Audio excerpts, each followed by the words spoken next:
Hello guys, kumusta kayo? Nandito ulit tayo sa ating sakahan. Dito lang muna sa ating sagingan. Hindi ako makaahon pa dun sa aking may luyahan dun. Gawa ng ako'y hinihingal pa. Matamlay pang katawan ko guys. Gawa ng ako'y natake ng LBM. Grabe. Ilang gabi din ako na parang buti hindi nga ako na dehydrate. So ngayon, kababalik lang ulit natin dito. At ilang araw din mula nung Sabado na hindi ako nakaahon.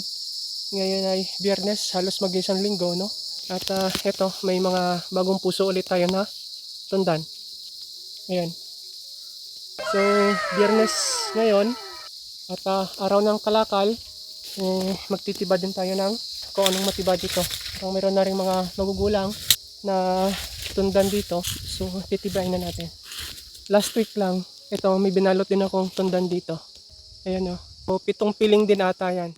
So, magaganda na yung mga bagong tanim ko na tundan dito guys. So, kita nyo no? Maganda na nila. See? Ayan o.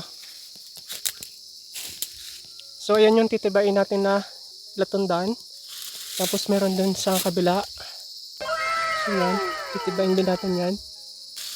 So, ayan lang muna guys. And thank you for watching. See you on our future vlogs. Bye!